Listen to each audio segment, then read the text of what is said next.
Ce programme vous est présenté avec le soutien de Canal+ et la Caisse nationale de prévoyance sociale.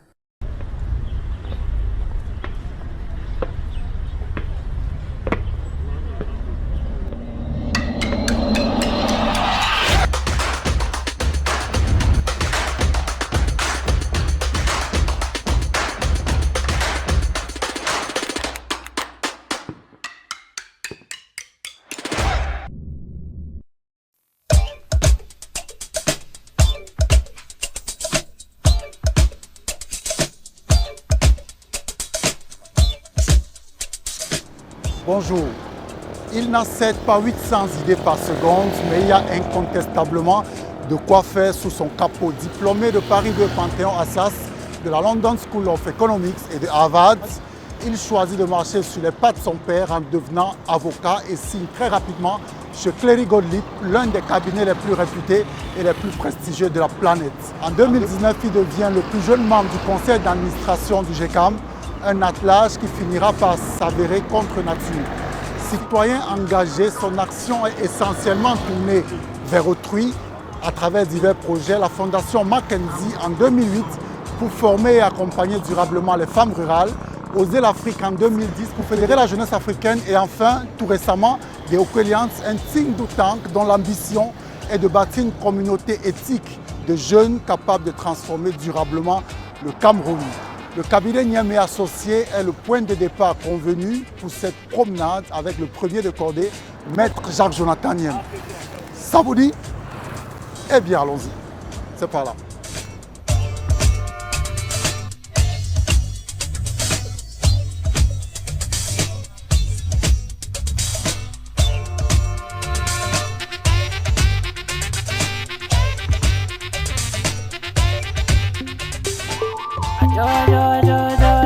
Rap nymph on the beat.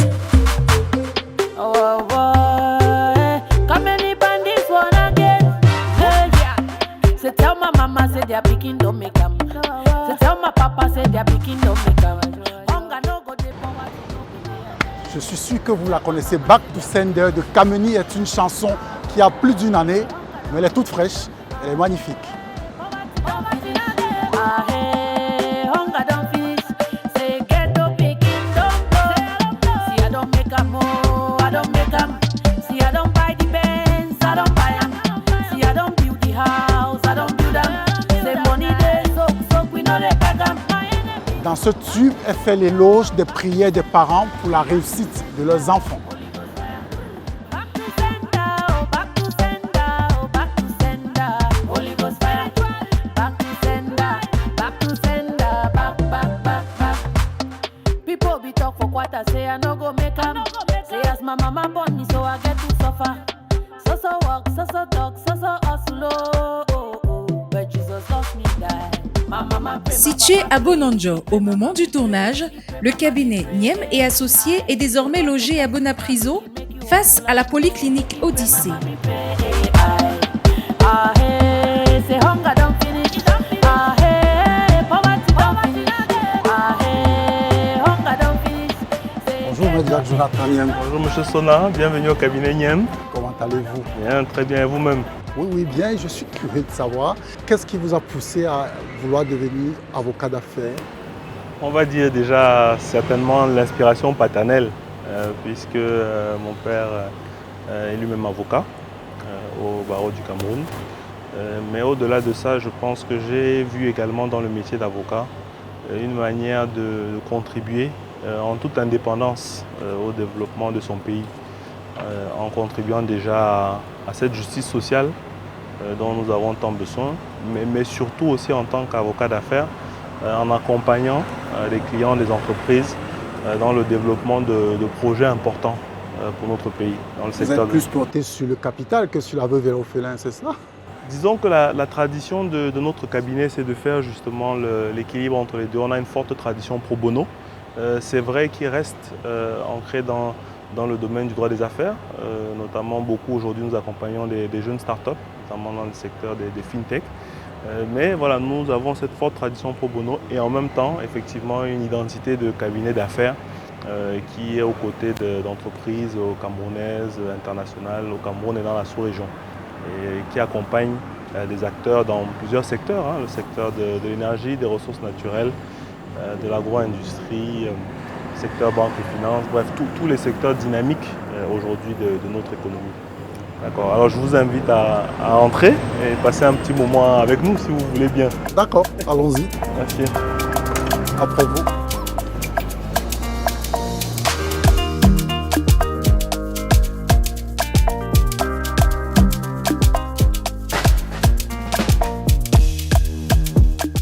Le cabinet Niem existe depuis quelle année, M. Jacques Jonathan? 1996, janvier 1996. Et vous y êtes arrivé en 2016. 20 ans après. Tout à fait. Comment votre arrivée a été perçue ici par les vieux compagnons de route de votre papa? Je dirais que cette arrivée était déjà quand même naturelle parce que voyant que je m'orientais vers le métier d'avocat, je pense que pour beaucoup, il était quand même acquis que tôt ou tard, je viendrais au cabinet Niem pour également apporter ma contribution à la construction de cette dynamique-là. Maintenant, peut-être, on peut savoir que l'événement est certain, mais on ne sait pas quand est-ce qu'il arrivera. Et il est clair que peut-être, voilà, au moment de mon arrivée, peut-être certains n'étaient pas encore forcément prêts à cette démarche-là, mais je pense que les choses se sont faites en douceur, mais aussi avec exigence. Vous avez été bien accueilli là, alors c'est ça? Très bien accueilli, avec beaucoup de, je dirais, d'ouverture, mais aussi d'intérêt, certainement en se demandant quelle serait la valeur ajoutée de ma présence au cabinet. Et je crois que pour moi, ça représentait également à la fois, comme je dis, une opportunité, mais aussi une responsabilité. Voilà, parce qu'on sait ce qu'on peut apporter, mais on sait aussi qu'on n'a pas forcément le droit à l'erreur. C'est clair. Vous voulez que je vous montre quelque chose? Je veux bien. Jacques Jonathan Niem, je l'ai connu quand il prêtait serment. Il était alors chez Clary Gottlieb. C'est un excellent avocat. Il gère des dossiers très lourds, très importants, très significatifs pour le pays. Il a des valeurs très fortes. Il accompagne énormément les jeunes sur le plan social. Il dit, M. Jean-Jacques Essombe, que vous gérez des dossiers très importants pour le pays. Ce sont lesquels? D'abord, je voudrais dire que je suis très ému de lire, de voir cette vidéo de Maître Essombe, qui est un confrère aîné pour lequel j'ai beaucoup de respect, beaucoup d'admiration, parce que aussi bien au niveau du Cameroun, mais surtout à l'international, il a marqué son époque par son excellence et sa capacité justement à intervenir sur des dossiers très importants. Et donc, je suis très ravi aujourd'hui au cabinet Niem, justement, de pouvoir compter sur lui. Je pense que quand il évoquait un certain nombre de dossiers, comme je le disais tout à l'heure, le plaisir et l'honneur d'être ici au cabinet sont de pouvoir, à notre manière, contribuer au développement du pays. Et donc d'accompagner parfois des entreprises locales dans le développement de leurs projets, parfois aussi d'accompagner des multinationales dans le développement de projets importants dans certains secteurs, secteur de l'énergie par exemple, mais aussi par moment de travailler aux côtés d'acteurs publics dans d'importants projets ou d'importants financements, parce qu'on sait que en particulier les entreprises publiques, l'État ont besoin de financement pour mener un certain nombre de projets. Et donc le cabinet est sollicité pour cette expertise, pour cette expérience-là.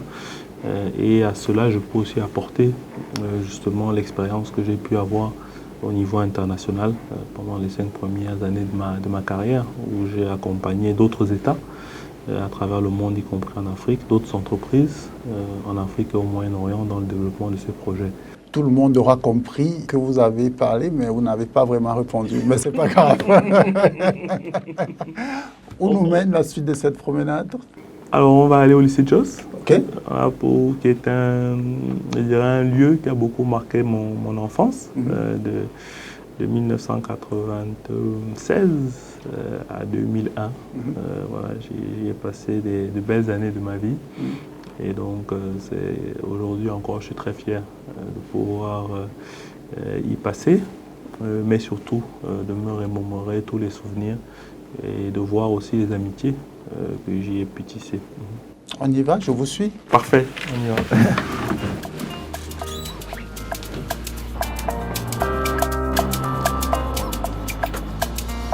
Il faut que je vous dise la vérité, Maître Jacques-Jonathan Nyem. Quand on préparait cette émission, il y a eu beaucoup de personnes qui ont souhaité dire un mot sur vous.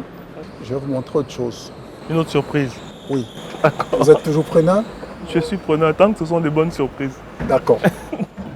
Jacques était un garçon brillant qui a fait la prestigieuse université d'Harvard, où il a toujours été parmi les meilleurs, et c'est ce que d'ailleurs démontre sa carrière internationale. Il s'est engagé pour le développement de l'Afrique. Je l'ai vu dans des situations quand même difficiles, comme la crise qu'il a eu au JICAM, et je crois que ça a été un moment fort d'affirmation de sa personnalité. Je vois son engagement envers la jeunesse, je pense qu'il est sur le bon chemin. Et surtout, il a cette mentalité forte qui est de croire que ce n'est pas les autres qu'il faut changer, c'est d'abord par soi-même qu'on peut changer. Chacun de nous a une lucarne où il peut faire de la transformation. C'est ce qu'il fait et je ne peux que l'encourager à le faire. Wow. Réaction? Beaucoup d'émotions parce que le président André Siaka, pour moi, fait partie de ces personnes qui incarnent le Cameroun au regard de l'empreinte qu'ils ont eue et qu'ils continuent d'avoir sur le secteur privé dans notre pays, avec des valeurs fortes, une vision assez précise de là où notre pays va aller. Et entendre ces mots, pour moi, c'est beaucoup d'émotions, beaucoup de responsabilités aussi. Comme je disais, parce que quand vous avez des aînés qui vous font confiance, vous êtes conscient de la chance que vous avez, parce que c'est toujours une transmission qui s'opère d'une façon ou d'une autre, mais vous avez aussi conscience du devoir que vous avez de transmettre aux autres ce que vous avez reçu. Et de ce que j'ai retenu là, dans les petits mots, j'ai aussi retenu cette nécessité d'incarner, de pouvoir incarner ce changement que nous voulons voir. Et il est vrai que même dans les moments difficiles, il faut toujours rester fidèle à ses valeurs. Ce que moi j'ai retenu de ce que disait le président Siaka, c'est que la crise au JICAM a été un moment fort d'affirmation de votre personnalité. Qu'est-ce qui s'était passé exactement? Disons que je pense, dans le cadre du JICAM, tout le monde sait très bien tout le respect que j'ai pour le président Célestin Tawamba et tout l'intérêt, tout l'engagement que j'ai mis au sein de son équipe pour pouvoir faire avancer la cause du patronat camerounais et du secteur privé. Et donc, j'imagine et je crois beaucoup ont dû s'interroger sur ma décision à un moment important. De claquer la porte. Surtout de pouvoir exprimer un avis différent par rapport à un projet qui, selon moi, ne cadrait pas à la fois d'un point de vue des règles de notre organisation, mais qui manquait aussi, de mon point de vue, de perspective par rapport aux enjeux de notre pays. Voilà, l'idée de pouvoir unifier le patronat est bien évidemment une idée noble, mais la manière dont on le fait et pourquoi on le fait sont presque plus importants. Et à cette étape précise, d'abord en tant qu'avocat, mais aussi effectivement en tant qu'acteur de notre société civile, je ne me suis pas retrouvé dans ce projet. Et donc, vous imaginez qu'il n'a pas été facile pour moi à ce moment-là d'exprimer ce désaccord-là avec tout ce que ça a pu entraîner. Surtout que c'est lui qui vous fait venir. Oui, le président Célestin Taramba est celui qui a initié ma cooptation au GICAM. Mais je pense que, et c'est ça, je crois qu'aujourd'hui dans notre pays, nous devons justement prêcher cette diversité d'avis, cette diversité culturelle, cette diversité d'opinions pour permettre à notre pays d'avancer. Aujourd'hui, nous pouvons avoir des désaccords. Ça ne veut pas dire que nous perdons ce respect mutuel. Ça ne veut même pas dire que nous ne pouvons pas continuer à collaborer, ensemble, à travailler ensemble. Exactement. Oui. Donc moi, je garde de cette expérience du GICAM un souvenir très positif et surtout un regain d'engagement parce que je suis d'autant plus convaincu aujourd'hui que le secteur privé, le patronat, ont un rôle décisif à jouer pour l'avenir de notre pays. En parlant du patronat justement, Maïja Jonathan Nyem, j'ai vu circuler un document dans lequel vous émettiez un certain nombre de solutions pour refonder le patronat camerounais. En quelques mots. Aujourd'hui, ce qu'il faut dire, c'est quoi? C'est que nous sommes dans une situation importante, une situation critique de notre pays parce qu'il faut finalement engager cette transformation structurelle dont nous parlons. Il faut réussir à industrialiser notre pays. Et on ne peut pas penser que l'État fera tout ou que l'État saura tout. Qu'est-ce que, comme disait tout à l'heure le président André Siaka, qu'est-ce que le secteur privé, qu'est-ce que les entreprises, qu'est-ce que nous faisons aujourd'hui pour créer les conditions de cette transformation structurelle et de cette industrialisation. Et quand on se pose cette question, le patronat doit être au cœur de cette problématique. Est-ce qu'on peut penser qu'un patronat qui se situe uniquement à Douala et Yaoundé, un patronat qui a essentiellement en son sein des grandes entreprises, un patronat qui en son sein ne représente pas les jeunes agriculteurs, un patronat aujourd'hui qui a du mal à construire une relation avec l'État, avec les universités, avec les médias, un patronat aujourd'hui qui peine à proposer des services parce que moi je suis allé à la rencontre des entrepreneurs, qu'ils soient membres du GICAM, membres d'autres organisations, tous m'ont demandé à quoi me sert le GICAM. Ça veut dire que même en termes de services que propose l'organisation, en termes de services que propose le patronat, il faut se réinventer. Et donc la refondation du patronat, qui est ce pourquoi j'ai rejoint le GICAM à l'époque, pour pouvoir mettre en œuvre cette refondation, elle est nécessaire et elle suppose de bâtir un patronat qui soit d'abord plus inclusif. Plus inclusif, ça veut dire qu'il représente les entreprises qui sont à l'extrême nord, qui sont à l'est, qui sont au sud. Un patronat qui puisse représenter toutes les différentes filières, y compris ces filières importantes agricoles dont on a besoin. Un patronat où on peut retrouver les PME, où on peut retrouver même les acteurs du secteur informel. Un patronat, au-delà d'être inclusif, qui est aussi collaboratif, qui sait travailler avec le monde des médias, qui sait travailler avec le monde universitaire. Dans tous les pays du monde, on voit le patronat, l'impact que le patronat a sur les formations qui sont mises en place dans les universités, dans les écoles de commerce, etc. Un patronat qui sait collaborer avec le reste de la société civile, les syndicats, etc. Donc, un patronat plus inclusif, un patronat plus collaboratif et un patronat plus innovant. Parce qu'aujourd'hui, nous avons besoin de services qui répondent aux problématiques des entreprises. Et qu'est-ce que les entreprises attendent aujourd'hui dans un monde où on veut s'industrialiser davantage? C'est de mutualiser les capacités. C'est de pouvoir avoir accès, par exemple, à des parcs industriels. Ça existe ailleurs dans le monde où vous avez un parc industriel et chaque petite PME peut venir produire à un moment précis, par exemple, dans la journée, ses produits. Ensuite, l'après-midi, c'est un autre acteur qui vient et cette mutualisation-là permet d'avancer. Mutualiser aussi parfois même les capacités de distribution, les capacités de commercialisation. Pouvoir aussi accélérer véritablement les entreprises. Parce qu'aujourd'hui, nous avons besoin de ce middle management dans nos PME. Nous voulons aujourd'hui un patron, encore que le mot patron pour moi ne vaut plus vraiment, mais je dirais un chef d'entreprise aujourd'hui parfois peut se sentir isolé et nous avons besoin de former ce middle management là qui doit permettre à nos entreprises d'être plus pérennes. Et c'est pour ça d'ailleurs que j'ai beaucoup œuvré pendant que j'étais au GICAM à ce code de bonne gouvernance des entreprises qui est le premier code en Afrique centrale qui vise à servir de boussole non pas uniquement pour les grandes entreprises, mais surtout pour les PME et les entreprises familiales. Et vous savez mon intérêt pour les entreprises familiales.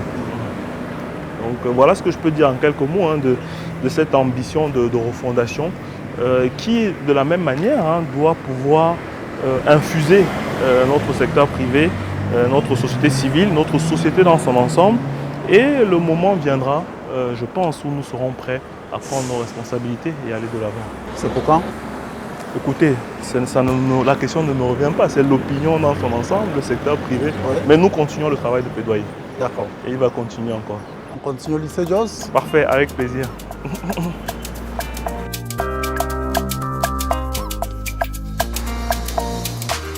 Le lycée Jos est l'un des plus anciens établissements d'enseignement secondaire du Cameroun. Il est situé dans le quartier administratif du plateau Jos, à Bonanjo. Quel souvenir, Maître Jacques-Jonathan Nyem, gardez-vous de votre passage ici, au lycée Jos? Disons beaucoup de souvenirs parce que le lycée Jos arrivait à un moment donné où c'est la phase un peu de construction de l'identité. Donc on va dire beaucoup de premières fois. Voilà, première fois où on fait la barrière, premières amourettes. Ah oui? Beaucoup de choses. C'était une expérience, Comment elle s'appelait, une la belle première amourette? une belle Vous vous expérience. souvenez de son prénom? Non, j'ai oublié. Même si je m'en souvenais, je vous dirais pas. Bien sûr que je m'en souviens, mais je vous dirai pas. Non, c'était un moment joyeux. À l'époque, on se considérait comme insouciant. Et le lycée avait ça d'intéressant, c'est que c'était vraiment une pépinière de tout le Cameroun.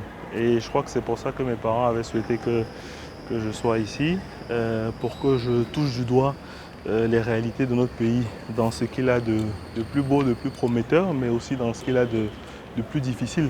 Voilà, ils pensaient que c'était la meilleure manière pour moi d'être vraiment ancré dans le pays et d'avoir, je dirais, les armes pour mieux naviguer par la suite dans cet environnement qui est le nôtre. Vous vous souvenez de ce que vous vouliez faire comme métier quand vous étiez ici au lycée?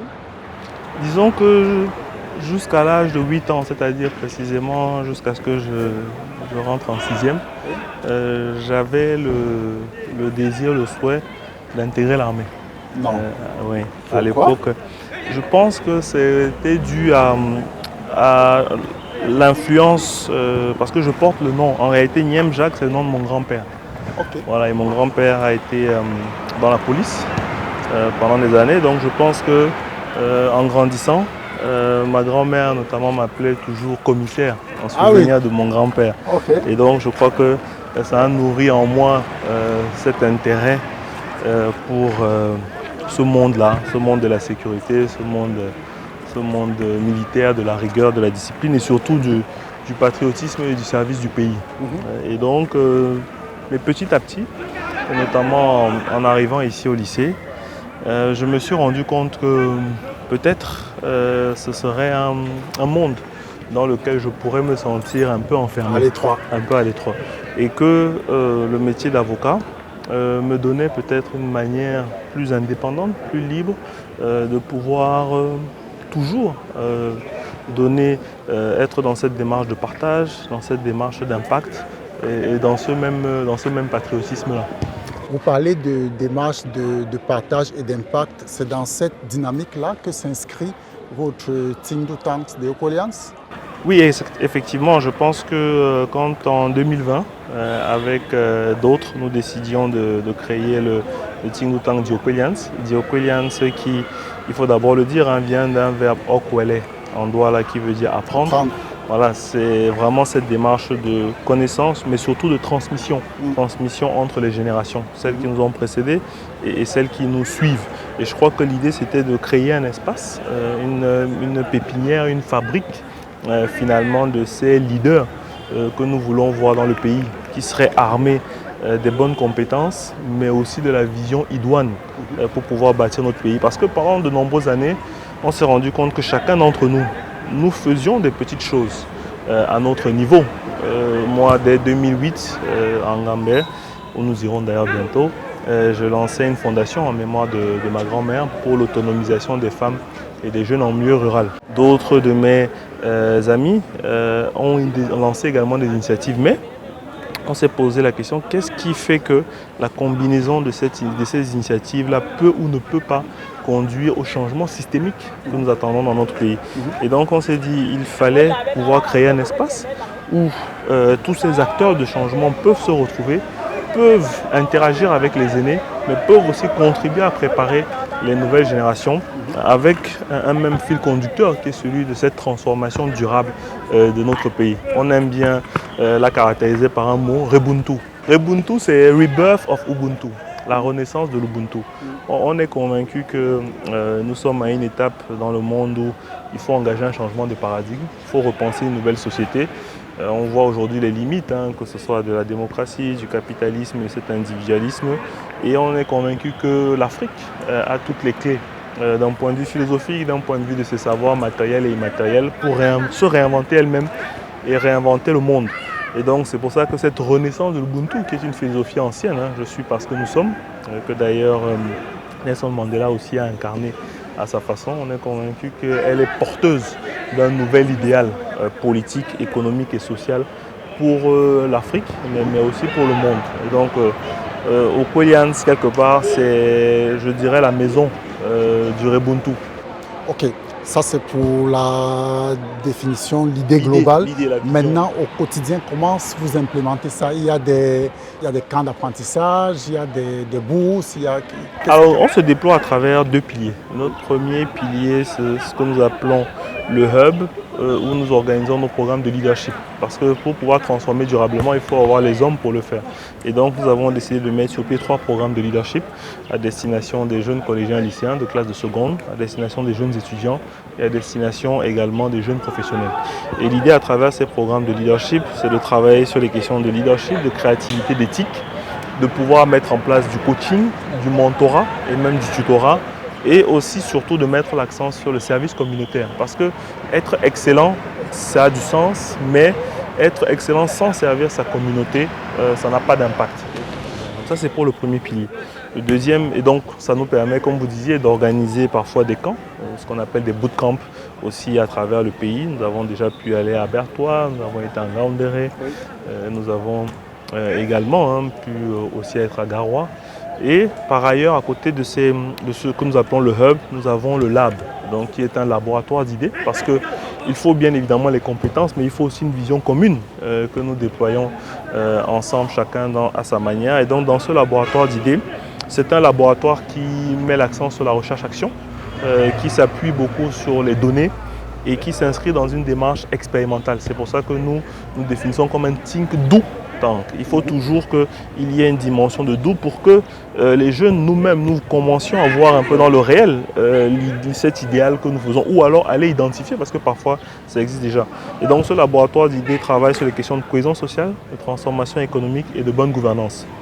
Et nous organisons des conférences, nous animons des groupes de travail, notamment sur les villes durables, sur le Made in Cameroun, sur la décolonisation des politiques de santé dans notre pays et plus largement. Et nous accompagnons aussi des chercheurs.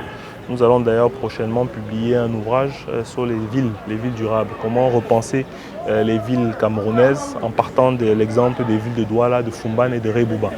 Dans tout ce que vous venez de citer, M. Jack Jonathan, dans quel sens s'inscrit l'événement que vous avez organisé tout récemment au Musée national à Yaoundé? Vous avez regroupé une cinquantaine de chefs traditionnels. C'était un atelier avec une quarantaine de chefs traditionnels sur les enjeux de transition écologique. Il faut dire que Diokolians s'est engagé depuis quelques années aussi dans une dynamique de refondation des relations entre le Cameroun et la France, entre l'Afrique et l'Europe.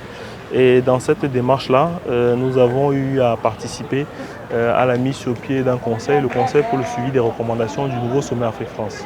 Ce conseil-là avait pour objectif... Celui qui était piloté par Achille Mbembe, c'est ça? Alors c'est moi qui en ai occupé la présidence, okay. Mais ce conseil a travaillé aussi à l'installation au Cameroun du laboratoire Art Côtier Central, okay, de la Fondation de l'innovation pour la démocratie que pilote le professeur Achille Mbembe, exactement.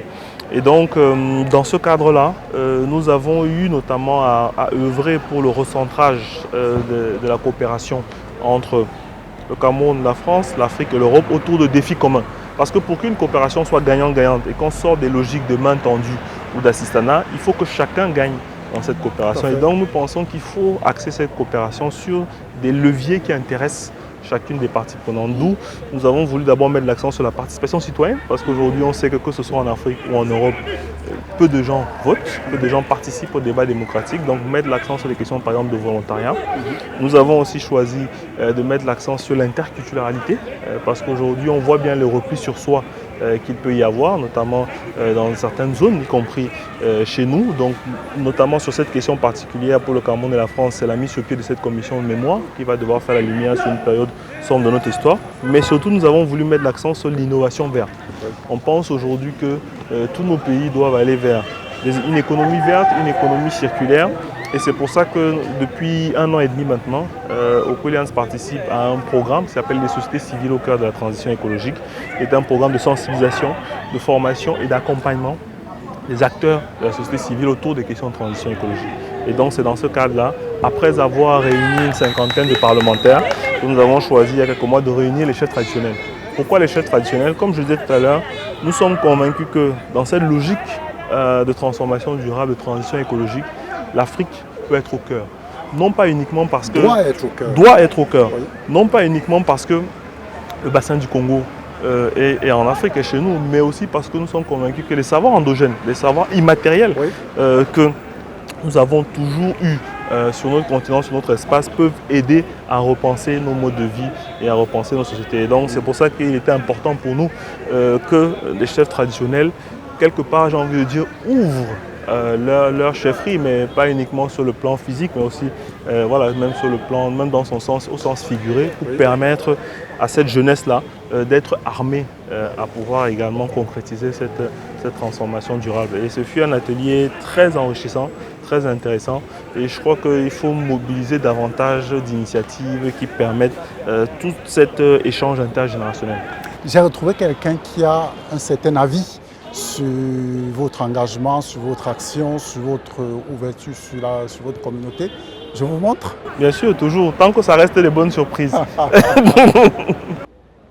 Être à l'écoute des gens, se soucier des personnes, c'est quelqu'un sur qui on peut compter. Qu'il continue dans ses objectifs. Je sais qu'il est assez persévérant. Je prie toujours pour lui, pour que tout se passe bien et qu'il reste tel qu'il est, qu'il ne change pas. Bon. Ah ben vous avez réussi à dénicher... On a essayé. Réaction? Déjà, ça me fait plaisir de... Je n'ai pas toujours la chance de voir ma grande sœur, parce que je l'appelle, c'est ma grande sœur. C'est elle qui a toujours été avec moi depuis que je suis petit. L'entendre parler de moi, c'est toujours... C'est rare, mais ça fait plaisir. Et en même temps, comme elle a dit, ça nous rappelle la nécessité de rester fidèle à ces valeurs et à cette boussole-là. On est ici au lycée Jos. Je vous ai expliqué pourquoi je me suis retrouvé aussi au lycée Jos. Pourquoi c'était important pour mes parents. Pendant qu'on était ici au lycée Jos, il y a des figures qui nous ont marqués. On avait notamment à l'époque un surveillant général qui s'appelait M. Mukwele, qui se baladait avec son tuyau comme ça. Et qui n'hésitait pas dès qu'on sortait à l'utiliser dès qu'on sortait des rangs. Mais ça nous a donné, si vous voulez, un certain goût de la rigueur et de la discipline. Je pense à une autre figure qu'on appelait affectueusement Magister, donc qui était le prof de latin et de grec, mais aussi de français, mais surtout de latin et de grec.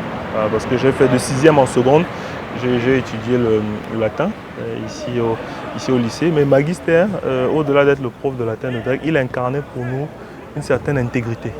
Voilà, aujourd'hui, qu'on retrouve même peu, à la fois dans le monde enseignant, mais aussi même dans notre jeunesse. Et pourtant, voilà, c'est ça qui fait que notre système éducatif est en crise.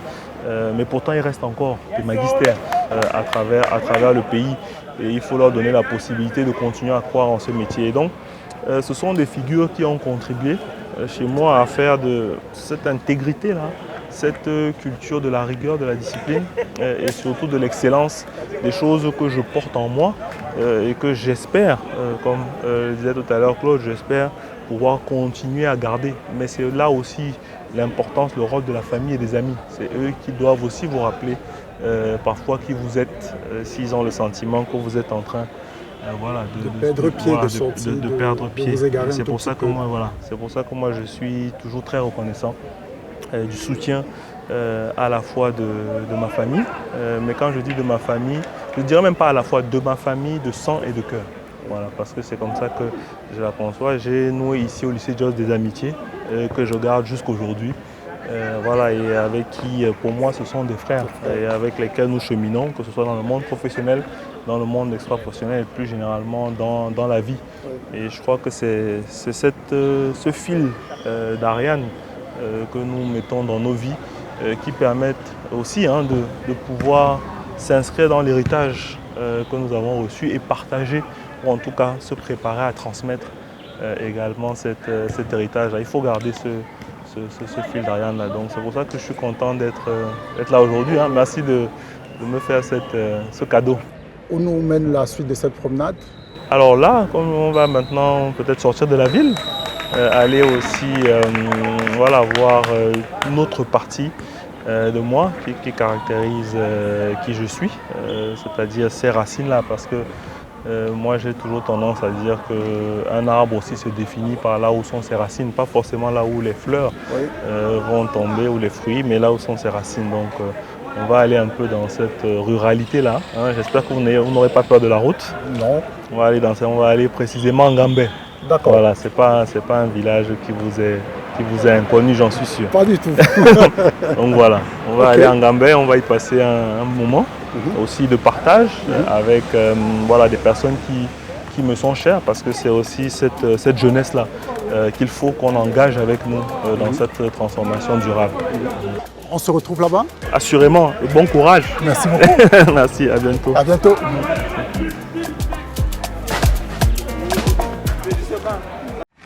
Et si on arrêtait de regarder la télé comme avant? Canal+ présente le décodeur connecté. Un concentré de technologie pour une nouvelle expérience. Naviguez dans une interface fluide et immersive à la découverte du meilleur de la télévision. Plus de 50 000 programmes en replay et 300 chaînes en direct pour le plaisir de toute la famille. Prenez le contrôle du direct et revenez jusqu'à 8 heures en arrière. Grâce à la connexion Internet, gardez le signal même en cas d'intempérie. Nouveau décodeur connecté. Plongez dans la nouvelle expérience Canal+. Venez l'essayer en boutique.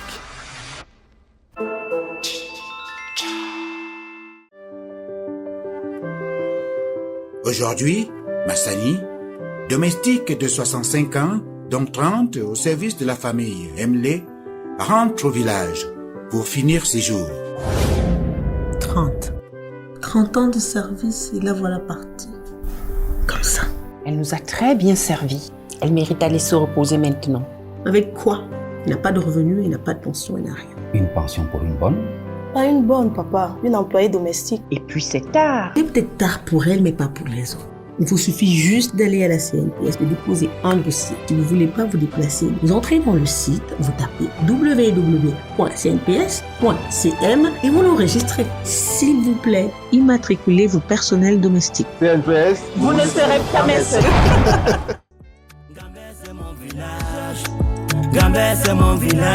Gambé est une commune du département de la Sanaga-Maritime constituée d'une 50aine de villages. Un village pas comme les autres. Un village solidaire. Y'a ce qu'on appelle vivre ensemble. Bonjour. Jonathan Yem, comment allez-vous? Très bien, merci, et vous-même? Oui, très très bien. Qu'est-ce que vous êtes venu faire ici, en Gambé? Alors nous sommes venus ici aujourd'hui pour le lancement des activités du centre JVP FOMAC, qui est une initiative conjointe de l'association JVP et de la fondation Mackenzie, de mettre sur pied ici en Gambé un centre dédié à l'autonomisation des jeunes de l'arrondissement de Ngambé. La fondation Mackenzie, c'est quoi? Alors la fondation Mackenzie, c'est une initiative qui est née en 2008 en mémoire de ma grand-mère, oui, Madame Veuve Niem Sipora, qui était une dame très engagée. Avant que vous ne continuiez, entre le nom de la grand-mère et Mackenzie, il y a un lien? Elle s'appelait Ngomakanda Sipora. D'accord. Et donc en abréviation, on l'appelait toujours Mackenzie. C'était son sobriquet. Et donc c'est pour ça que nous avons appelé en 2008, lors de son départ, nous avons appelé la Fondation Mackenzie en sa mémoire et pour perpétuer toutes les actions qu'elle menait à l'endroit aussi bien des jeunes et également des femmes. Voilà. Mais de manière plus globale, quels sont les objectifs que poursuit la Fondation Mackenzie? Si vous voulez, l'ambition de la Fondation Mackenzie, je résumerai ça en un mot, c'est le sous-développement, ce n'est pas une fatalité, et encore moins en zone rurale. L'arrondissement de Ngambé est un arrondissement à certains égards marginalisé. Les jeunes ici n'ont qu'un seul rêve, c'est de quitter le village. Et donc à l'époque, ma grand-mère, lorsqu'elle était encore en vie, par ses actions, par ses démarches, mettait en place un certain nombre d'initiatives qui visaient à autonomiser ces jeunes en leur apprenant des métiers, la couture, l'informatique. Et lors de son départ, nous avons pris cette initiative de construire ce centre, Fondation Mackenzie, pour qu'il soit un espace de rencontre pour les jeunes. Nous avons coutume de dire que ce centre, c'est la porte d'entrée de Ngambé vers le reste du monde, mais c'est aussi la porte d'entrée du reste du monde vers Ngambé. Et donc c'est vraiment un espace de rencontre, de partage, d'apprentissage, d'autonomisation, de découverte qui se veut un espace pour tout le monde. Et donc c'est pour ça que nous avons décidé l'année dernière, au lieu qu'il soit géré par la Fondation elle-même, de le faire en partenariat avec une association des jeunes de Ngambé. Ça permet ainsi de placer la jeunesse de Ngambé au centre même de l'initiative. Et l'histoire veut que le promoteur de l'association JVP, M. Ivan Kaljambok, est lui-même un des lauréats de la Fondation Mackenzie parce que pendant de nombreuses années, nous avons ici offert aux jeunes des écoles primaires, des écoles secondaires, des prix en vue de promouvoir l'excellence scolaire et l'excellence académique. Donc moi je suis très ravi d'être là aujourd'hui parce que pour moi c'est comme une passation, je dirais, de témoin de flambeau entre cet héritage que j'ai reçu de ma grand-mère, mais aussi de mes parents, de toujours être ancré dans sa communauté, de toujours avoir une démarche de partage vis-à-vis des siens et cette jeunesse de Ngambé avec laquelle j'ai grandi, qui m'a aussi apporté parce qu'elle m'a aidé à construire mon identité et mon ancrage et avec laquelle j'espère aujourd'hui que nous allons pouvoir réveiller notre village, notre arrondissement. Vous disiez que ce centre pour vous c'est la porte d'entrée de Ngambé vers le monde et vice versa. Mais je vous promets que pour arriver ici, c'est pas du tout du gâteau. Sans rien vous cacher, j'ai failli renoncer 3 fois sur la route. Je me demande comment on peut avoir des élites comme vous, comme Némésius, comme Samuel. Est-ce que vous parlez entre vous? Si on vous dit d'aller au paradis, est-ce que vous allez refuser de passer par le purgatoire? Ça c'est une belle dérobade ça. Mais vous parlez entre élites ici? Bien évidemment, je pense que tout est toujours à parfaire. Il y a eu des initiatives qui visaient à rassembler les élites de l'arrondissement de Ngambé pour imaginer notamment des activités génératrices de revenus, en particulier dans le secteur de l'agriculture. Mais il est clair qu'au cours de ces dernières années, ces initiatives ont connu, je dirais, un ralentissement. Et donc aujourd'hui, quand on voit notre village, notre arrondissement, il y a de quoi être préoccupé. Et donc c'est pour ça que, en particulier, la Fondation Mackenzie, nous avons choisi d'aller encore plus loin dans notre démarche d'engagement parce que au cours de toutes ces dernières années, nous étions très impliqués dans l'accompagnement des associations de femmes, la remise de prix à des jeunes lauréats pour encourager l'excellence académique, l'accompagnement même également des jeunes qui portaient un certain nombre d'initiatives, mais nous avons pensé qu'aujourd'hui il fallait aller plus loin et il fallait véritablement replacer cette jeunesse au centre pour lui donner envie de rester, et de transformer son village, de transformer sa communauté. Et je pense que c'est aussi justement une invitation à toutes les élites de notre arrondissement à travers ce centre-là de pouvoir apporter leur contribution à la transformation de notre village et à la transformation de notre arrondissement. Quelle est la prochaine étape sur la feuille de route de la Fondation Mackenzie? Alors la prochaine étape, après le lancement de ce centre ici aujourd'hui, c'est de pouvoir, à compter des prochaines semaines, proposer un certain nombre d'activités Alors nous aurons notamment la mise sur pied d'une bibliothèque qui visera à permettre aux jeunes de retrouver le goût de la lecture, de la culture. Nous aurons également différents ateliers, notamment des cours de répétition qui seront offerts aux différents jeunes ici. Nous aurons également la possibilité pour les jeunes de profiter d'activités socio-culturelles parce qu'à travers le sport, à travers la culture, on apprend, on se détend certes, mais aussi on apprend. Donc il y aura toute une programmation qui sera proposée ici, mais bien évidemment parce qu'elles me tiennent à cœur, elles tenaient à cœur à ma grand-mère, nous allons préparer aussi une programmation pour les femmes. Nous sommes en train de travailler notamment à l'organisation d'ateliers de couture pour permettre à des femmes qui sont intéressées par la couture d'apprendre à coudre. Il y a déjà certaines machines à coudre qui sont disponibles. Nous sommes aussi aujourd'hui venus avec un matériel informatique pour permettre également à tous ceux qui sont intéressés par le secrétariat, la bureautique, de pouvoir être formés, notamment par l'animatrice ici présente. Mais surtout, comme je dirais, l'initiative pour nous sera importante parce que nous voulons que cette initiative soit autonome. Et donc nous avons également pour ambition d'avoir une sorte de petite supérette qui sera gérée par l'association, qui permettra aux populations de la ville de Ngambé d'avoir accès à un certain nombre de produits de première nécessité qui jusque-là n'étaient plus disponibles dans le village. Et ainsi... Vous n'allez pas vous faire une marche, ce sera après tout le temps? Non, pas du tout. Nous, non seulement nous n'allons pas nous faire de marche, mais ça va simplement permettre à l'association d'organiser les activités et donc du coup d'avoir une sorte de durabilité. Donc vous voyez bien que l'idée, c'est de créer un modèle de la jeunesse de Ngambé, par la jeunesse de Ngambé, pour la jeunesse de Ngambé. Et donc la fondation est là simplement pour accompagner cette jeunesse qui sait ce qu'elle veut, qui sait où elle va et qui sait ce qu'elle doit faire. Vous n'arrêtez jamais de travailler. Vos proches disent que vous ne dormez pas beaucoup. Qu'est-ce qu'il vous fait courir, Maître Jacques-Jonathan Niel? Disons que j'ai la conviction que dans ces années qui sont celles que nous vivons actuellement, il y a une fenêtre. Vous allez me dire laquelle? Laquelle? Pour moi, nous sommes certainement dans une forme de bascule entre, si vous voulez, une sorte de suprématie occidentale qui aujourd'hui est en déclin avec tout son modèle démocratique, capitaliste et individualiste, et une nouvelle ère qui s'ouvre et qui va nécessairement s'ouvrir. La question qui se pose, c'est quelle sera cette ère? Et je suis convaincu que l'Afrique, et pourquoi pas le Cameroun, qui est l'Afrique en miniature, a toutes les cartes à jouer pour construire, dessiner les ressorts de cette nouvelle ère. Et donc, quand je cours, c'est parce que je ne voudrais pas rater cette fenêtre d'opportunité qui, je sais, nous est offerte et qui pourrait se refermer et peut-être donner la place à d'autres espaces du monde et donc nous renvoyer encore à plusieurs siècles. Donc voilà, c'est ça qui me fait courir.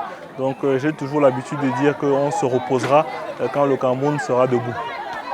Je vous montre quelque chose? Bien sûr, avec plaisir. Jacques-Jonathan, c'est le petit frère que mes parents ne m'ont pas donné. C'est quelqu'un de très fiable, très simple, naturel, qui veut partager beaucoup de choses. C'est quelqu'un qui veut influencer, impacter autour de lui. Parfois, je me demande s'il dort la nuit, parce que quand on lui envoie un message à 1h, il répond, à 2h, il répond, à 3h, il répond. La question que je vais te poser, je sais que c'est une colle, mais jusqu'où tu es prêt à partir ou à arriver pour ton pays? Jusqu'où êtes-vous prêt à aller pour votre pays? Je dirais que la question pour moi, elle a toujours été une évidence. Je suis né pour servir mon pays et comme je le disais encore tout à l'heure, mon rêve, mon souhait, mon ambition, c'est de le voir rayonner. Rayonner non seulement pour les Camerounaises et les Camerounais, mais aussi au-delà des frontières.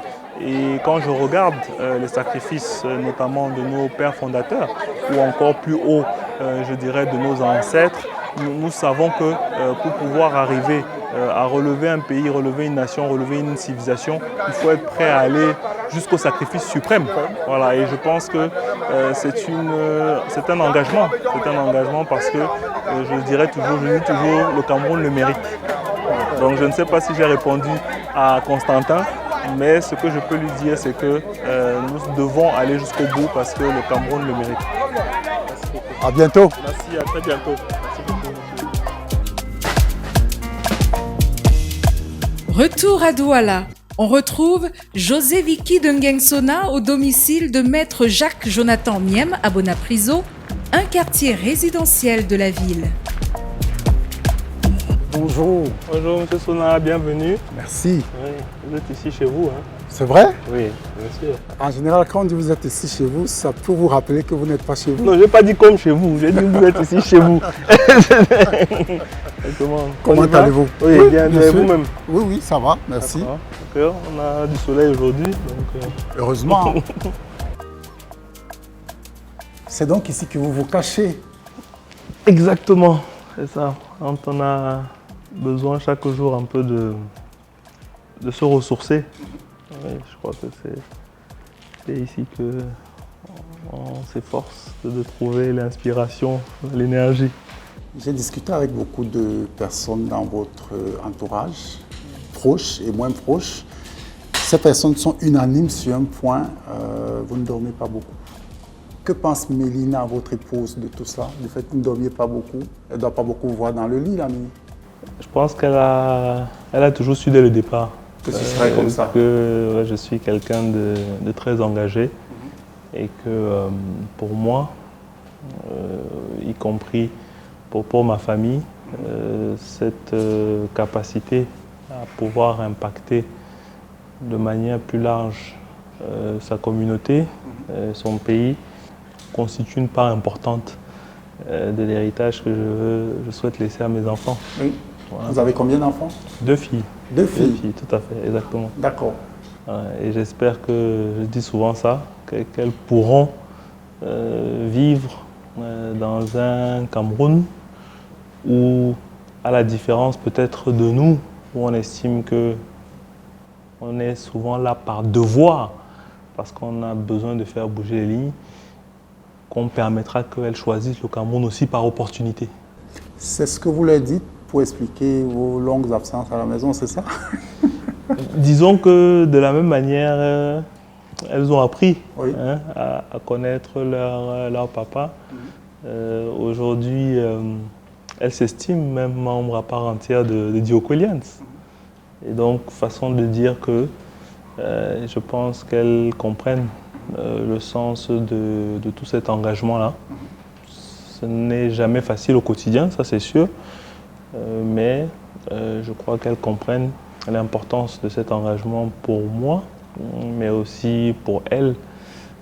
Et donc, je m'efforce, c'est vrai, de toujours rechercher le meilleur équilibre possible, mais je pense que, d'une manière générale, nous avons le devoir, comme je disais encore, je le répète, mais nous avons le devoir de leur laisser un meilleur Cameroun que celui que nous avons trouvé. En parlant de juste équilibre dans la vie, j'ai envie de vous montrer quelque chose. Je connais la chanson, à condition que ce soit une surprise, oui, c'est ça? Il a un parcours brillant, c'est évident.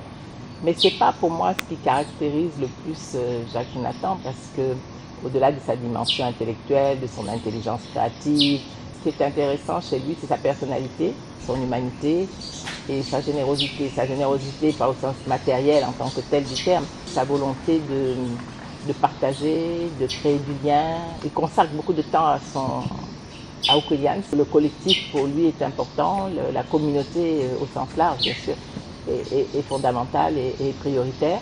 Père Jonathan, j'ai maintenant une petite question pour toi, peut-être un petit peu intime et qui va taquiner un petit peu ton côté un peu pudique, mais quid du work-life balance? On se comprend.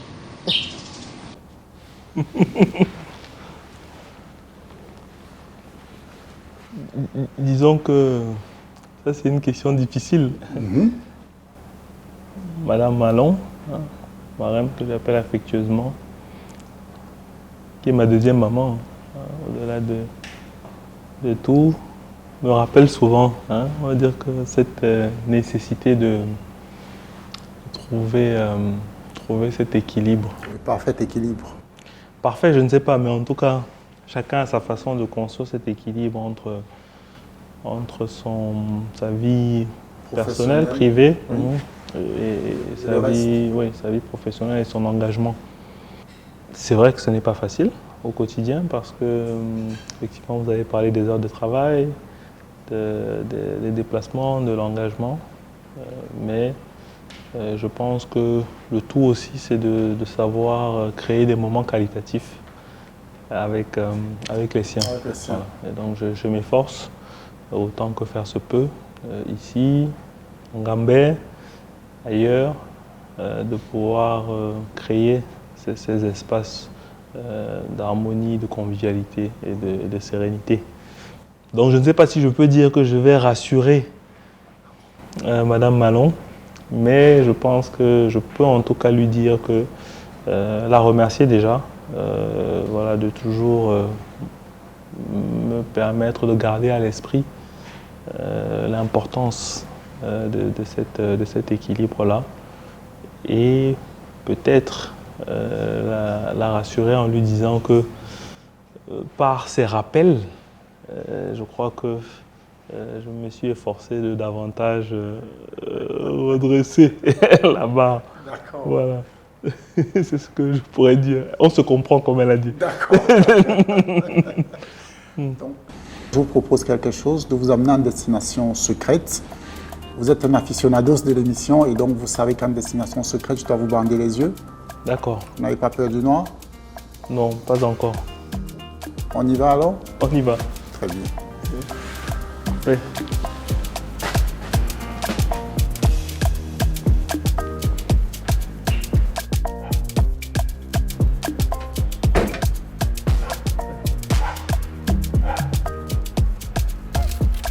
Vous êtes serein? Je ne suis pas inquiet. Vous n'êtes pas inquiet? Je suis entre de bonnes mains. D'accord. Je vais...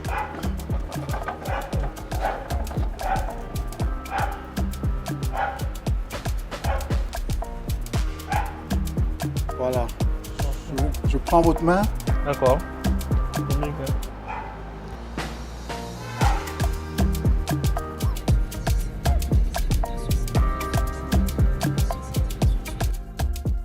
C'est à Wema Art Project, une galerie d'art nichée sur l'une des rives du Vuri à Bonendale, que José Vicky de Ngensona conduit Maître Jacques-Jonathan Niem.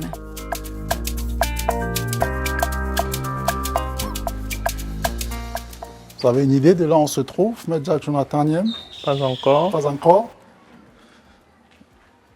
Avancez, avancez, avancez. Alors ne bougez plus, je vous enlève le bandeau. Vous ouvrez les yeux, hein? Vous pouvez. Waouh! Bonjour, maître. Comment tu vas? Ça va et toi? Oh, quelle surprise! Wema Art. Oui, c'est vrai qu'on se voit assez rarement.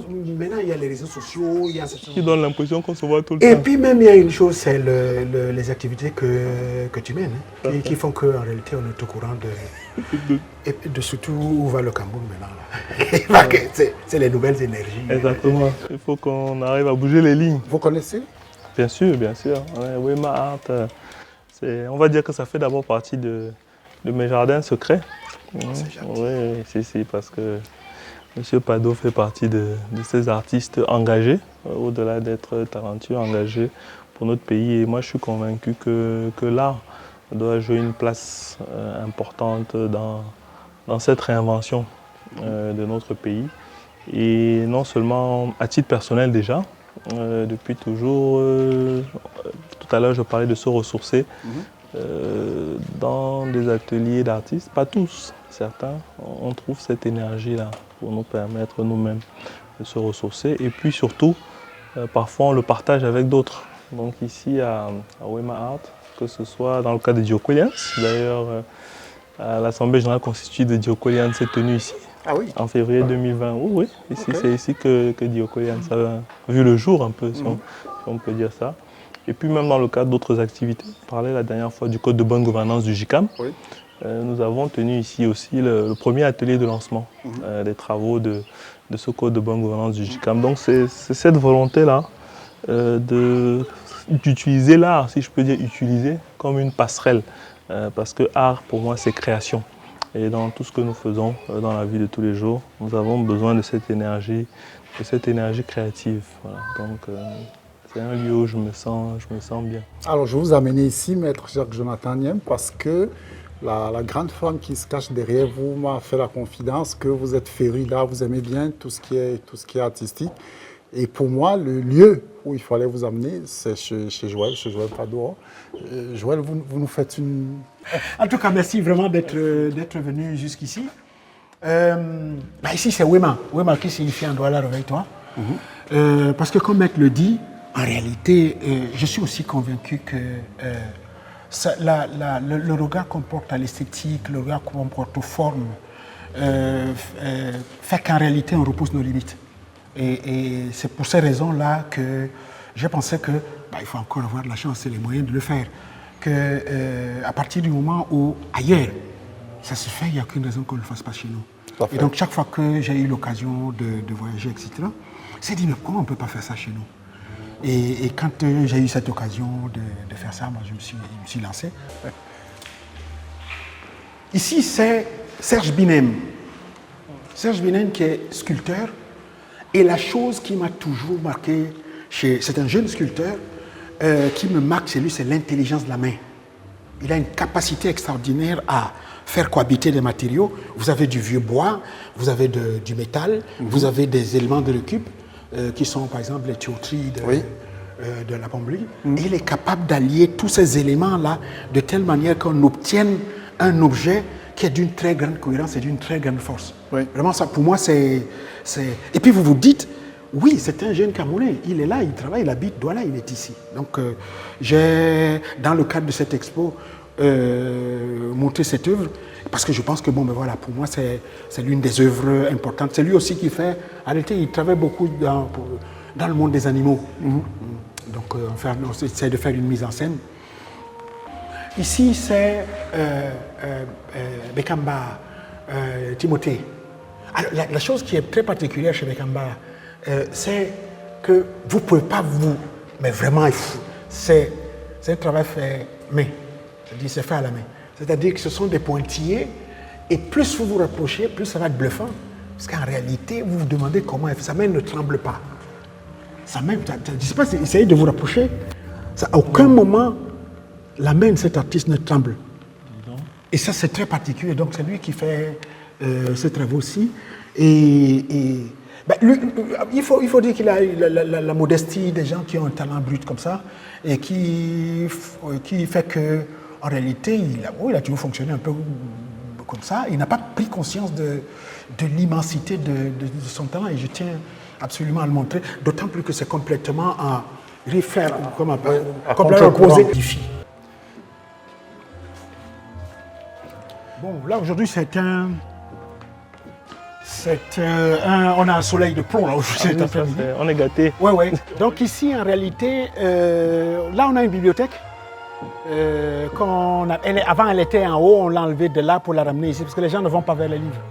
Donc il a fallu ramener les livres vers eux. Bon là vraiment on est en train de terminer vraiment de bien l'organiser.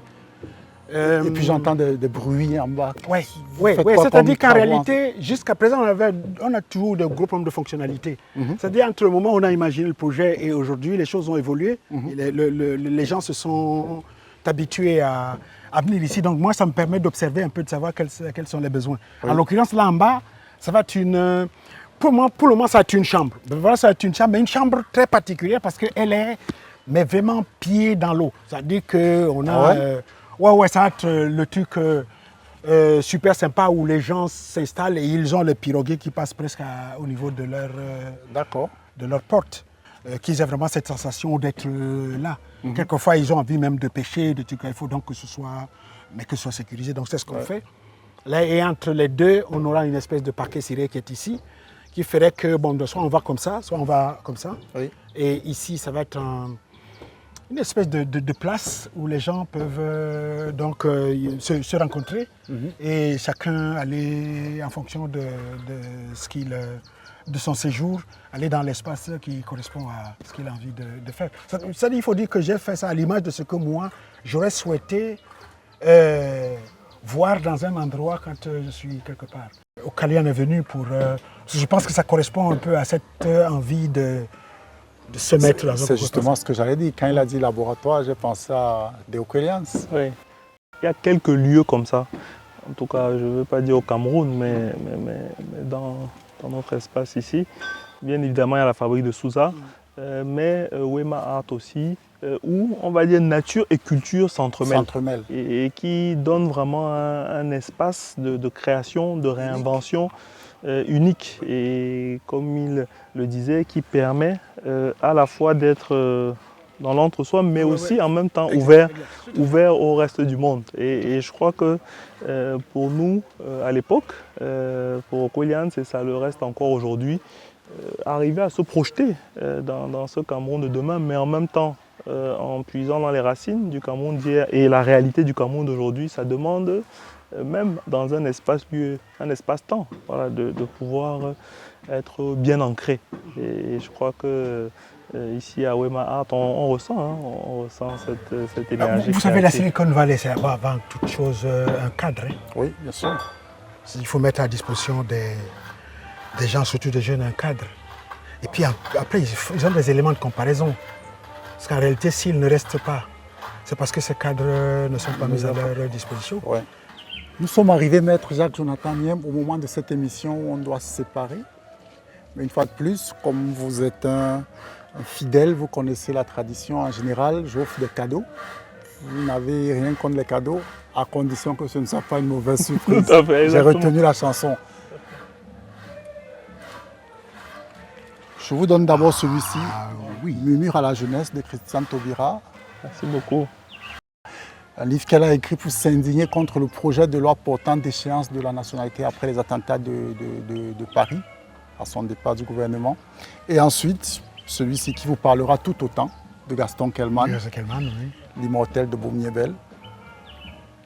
C'est la belle lecture. C'est une de belles lectures et de belles perspectives. Je crois que le mot que je retiens à travers ce cadeau, ou ces cadeaux, parce que finalement j'en ai eu deux, c'est l'engagement. Je crois que ce soit Christiane Taubira ou Gaston Kelman, ce sont des auteurs engagés, mais aussi engagement, je dirais, vis-à-vis de la jeunesse. C'est ce que M. Pardo disait tout à l'heure. Je pense que le souhait, l'intérêt, le souci, si on peut parler de souci, c'est que la jeunesse, aujourd'hui qui représente plus de 70% de la population au Cameroun, ne soit plus spectatrice, mais devienne véritablement actrice de son destin et de la transformation de notre pays. Et je crois que c'est en s'ancrant dans l'histoire, un certain nombre d'icônes qui, parfois, y compris au prix de leur vie, se sont sacrifiés pour que cette dignité qui est propre à chaque être humain continue d'habiter les Camerounaises et Camerounais, mais plus largement, parce qu'à travers Christiane Taubira, on voit une forme d'africanité. Voilà, donc cette dignité continue à habiter l'Afrique. Et moi je dirais pour que cette Afrique se réinvente elle-même et réinvente le monde. Voilà, je crois que nous sommes arrivés à un moment critique de l'histoire du monde où nous sommes appelés à nous réinventer, à changer de paradigme. Et je suis convaincu encore davantage quand je suis ici que l'Afrique a toutes les ressources matérielles et immatérielles pour être en avant-garde de cette réinvention-là. Et donc la jeunesse doit être le porte-flambeau de ce nouvel idéal que nous devons avoir pour le monde. Merci, Maître Jacques-Jonathan Nyem, de nous avoir menés en promenade. Qu'est-ce qu'on peut vous souhaiter? Beaucoup d'engagement, encore plus d'engagement. Encore plus d'engagement. Tout à fait, exactement. Merci beaucoup. À bientôt. À très bientôt, j'espère. Merci Joël Pador de nous avoir ouvert les portes de Wema Art Project. Merci infiniment. Merci d'être venu jusqu'ici. À bientôt. À bientôt. Oui.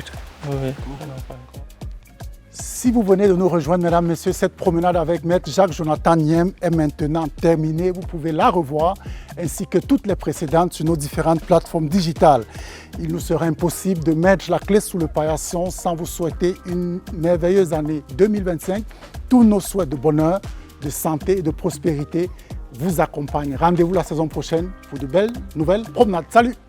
Ce programme vous a été présenté avec le soutien de Canal+ et de la Caisse nationale de prévoyance sociale.